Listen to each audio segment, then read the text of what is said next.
ব্যবসা যত স্ত্রীর সাথে করেন না কেন বাবা, একই খাতে দুইজন দুই দিকে ঘুমাই আছেন, মন মারিল্য হয়েছে যে কোনো কারণে, দেখবেন বিবি আর একদিক ফিরিয়ে ঘুমাই আছে, আপনিও ঘুমাই আছেন, রাত 12টা 1টা 2টা 3টা বাজিয়া যায়, দুইজনের চোখের পাপড়ি বন্ধ কিন্তু অন্তরের পাপড়ি বন্ধ না। কারণ কি জানো, নেই ক্ষোভ আর রাগের মধ্যে দুইজন সারা রাত কাটায় দেয়।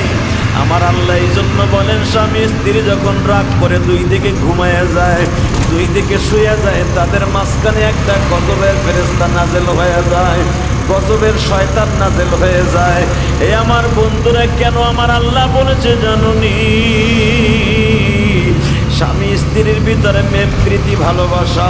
এটা আমি খোদাই প্রদত্ত, এটা গড গিফট। আমি রব্বে কারিম যখন দেখি ওদের ভিতরে ডিভাইডেড হয়ে গেছে, আমার রহমতের দরজা থেকে ওদের রহমতের নাম কেটে দেয়া হয়, কারণ ওখানে মাঝখানে শয়তান শুয়ে শুয়ে তাদের প্রবঞ্চনা দেয়। আর দুইজনের ভিতরে যেন প্রেম প্রীতি ভালোবাসা দিয়ে যখন দুইজন একদিকে বেরিয়ে থাকে, আমার রহমতগুলো বৃষ্টির মতো নাজিল হতে থাকে। স্ত্রী জীবন কারণে স্বামীর সাথে সারা জীবন ভালোভাবে চলছে, কোরবানির কারণে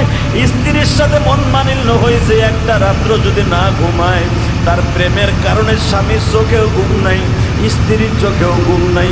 বড় বড় নিঃশ্বাস ছাড়ে আর বলে, দিদি আমার এত বড় একটা গালি দিতে পারলো, স্ত্রীও কয় তুমি আমার এত বড় একটা কষ্ট দিলা।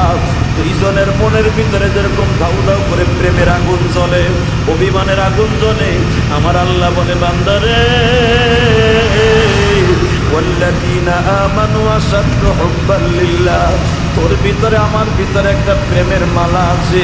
তোর গলায় আমি প্রেমের মালা পরায় দিছি, আমার গলায় একটা রাইখা দিছি, তুই যখন প্রেমের মালা ধরে একটা টান দিয়ে বলবি মানি আল্লাহু আকবার আল্লাহু আকবার, তুমি আমার বড় মালিক, দুনিয়ার আর কেউ বড় নয়, তুমি আমার রব, তুমি আমার সব। এই কথাটা বলে একবার বলবি, আমি রব্বে কারিম তোরে একটা টান দিয়ে বুকে নিয়ে বলবো, তোর স্ত্রীর সাথে 5 দিন কথা বলস না, 5 দিন পরে যখন স্ত্রী একই জায়গায় ঘুমাইতে যাবি, বন্ধুর সাথে 1 বছর কথা বলো না, যখন বন্ধুর টান দিয়ে বলবে, দোস্ত সব পাপ যা গেছে সব মাফ করে দিছি, তুই আমারে মাফ করে দে, তুই বন্ধু বুকে বুকে নিয়ে দেখবেন, এই কান্নাটা কিন্তু দুঃখের কান্না না, এই কান্নাটা বাবা হলো সুখের কান্না। আমার আল্লাহ বলে, বান্দা